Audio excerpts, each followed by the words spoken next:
dengan NIM 23134147 dari kelas BKI 6D. Di sini saya akan menjelaskan fungsi bimbingan dan konseling karir dari mata kuliah bimbingan konseling karir. Nah, di sini ada beberapa fungsi. Jadi, di sini saya akan menjelaskan keberadaan layanan bimbingan karir di sekolah.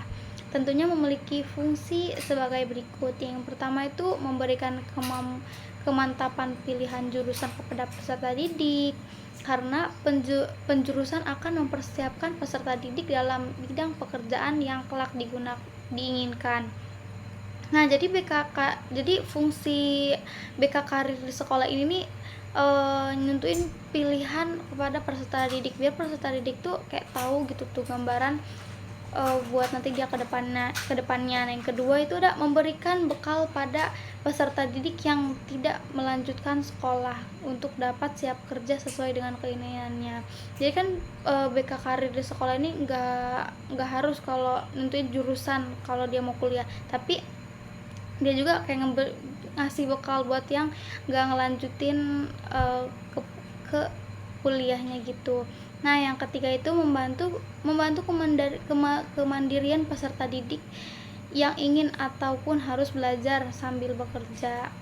Nah, itu kan yang buat BK karir di sekolah. Nah, ya yang kemudian di sini ada bimbingan konseling karir dalam aspek pengembangan karir, berfungsi sebagai alat atau sarana dalam proses membantu peserta didik agar yang pertama itu satu, mampu memahami potensi yang ada pada dirinya sendiri dengan mengenali minat, bakat, sikap, dan keterampilan dan cita-citanya.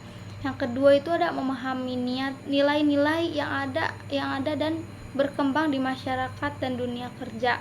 Yang ketiga, memahami identitas karir yang terhubung dengan identitas dirinya, jenis pendidikan dalam meraih cita-citanya. Yang keempat, menentukan hambatan-hambatan dari dirinya sendiri dan lingkungan. Yang kelima itu merencanakan dan menentukan karir masa depannya.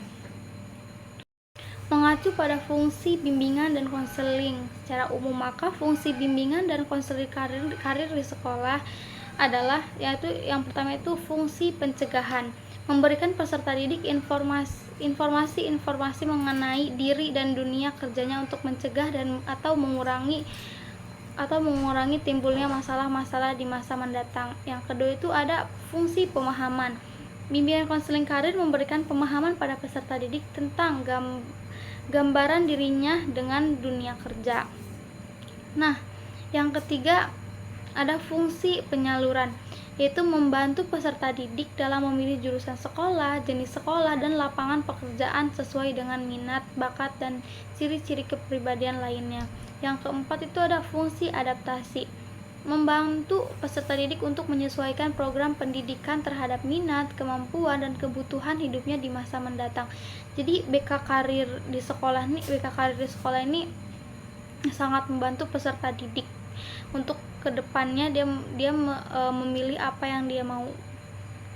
Mungkin cukup sekian yang dapat saya jelaskan tentang fungsi BK karir, bimbingan dan konseling karir. Kurang lebihnya mohon maaf. Wassalamualaikum warahmatullahi wabarakatuh. I just had to let you know you're